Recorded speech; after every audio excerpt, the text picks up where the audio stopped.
রাষ্ট্রপতি নির্বাচনের আগ মুহূর্তে আলোচনা তৈরি হয়েছে সংবিধানের ৭০ অনুচ্ছেদ নিয়ে। এ বিষয়ে আইনজীবীরা বলছেন, যতক্ষণ সংবিধানে এই অনুচ্ছেদ যুক্ত রয়েছে ততক্ষণ বিতর্কের সুযোগ নেই। এছাড়া দলীয় পদ পদবি নিয়েও রয়েছে কিছু নিয়ম। দেশের ২৩তম রাষ্ট্রপতি নির্বাচন দুয়ারে, যেখানে সংবিধানের ৭০ অনুচ্ছেদ নিয়ে তৈরি হয়েছে আলোচনা। বিধানে বলা হয়েছে, কোনো সংসদ সদস্য দলীয় সিদ্ধান্তের বাইরে ভোট দিতে পারবেন না। বিপক্ষে ভোট দিলেই তার আসন শূন্য হবে। তাই প্রশ্ন তৈরি হয়েছে রাষ্ট্রপতি নির্বাচনে সংসদ সদস্যদের ভোট প্রদানে স্বাধীনতার বিষয়টি। যতক্ষণ পর্যন্ত এই অনুচ্ছেদ রাখবেন এবং আইনের কাঠামোর মধ্যে এই ব্যাপারটা এইভাবে থাকবে, ততক্ষণ পর্যন্ত এই তর্ক করে কোনো লাভ নেই। কারণ হলো, আইনি অবস্থান হলো যে কোনো সংসদ সদস্য যে রাজনৈতিক দল থেকে নির্বাচিত হবেন, সেই রাজনৈতিক দলের বিপক্ষে যদি জাতীয় সংসদে ভোট দেন, তাহলে তার সংসদ সদস্য পদ চলে যাবে। এটা একদম স্পষ্টভাবে আপনার অনুচ্ছেদ ৭০-এ আছে। এটার কোনো আলাদা ব্যাখ্যার দরকার নেই।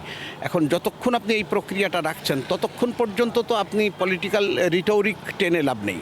আপনার যদি এই বক্তব্যটাই মনে হয় যে ৭০-এ কোনো সংশোধনী দরকার, সেটা পার্লামেন্টে এই সংশোধনীটা করতে হবে, তারপরেই কেবল অন্য কথাগুলো বলা যাবে। আদারওয়াইজ এই ধরনের বিতর্কগুলো অর্থহীন। রাষ্ট্রপতি প্রার্থী হওয়ার জন্য অন্যান্য পদ থেকে পদত্যাগ করা সাংবিধানিকভাবে বাধ্যতামূলক কিনা, সেই প্রশ্নেরও উত্তর দেন এই আইনজীবী। রাষ্ট্রপতি পদটা একটা নিরপেক্ষ পদ। সেই ক্ষেত্রে কোনো রাজনৈতিক দলের সদস্য হিসাবে অথবা অন্য কোনো আপনার রাষ্ট্রীয় দায়িত্বে আছেন, এইখান থেকে উনি রাষ্ট্রপতি পদে আপনার নির্বাচন বা করতেও পারবেন না বা নির্বাচিত হতেও পারবেন না। বাংলাদেশের আইন অনুসারে ওনার ৩৫ বছরের ঊর্ধ্বে বয়স হতে হবে, আনসাউন্ড মাইন্ড হতে পারবেন না, অর্থনৈতিক দেউলিয়াত্ব থাকতে পারবে না, এবং কোনো ফৌজদারি অপরাধের যে রেকর্ড বা শাস্তির রেকর্ড সেটা থাকতে পারবে না।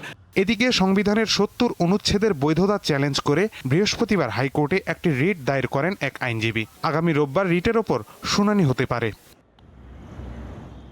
মাহিদুর রহমান, দীপ্ত সংবাদ, ঢাকা।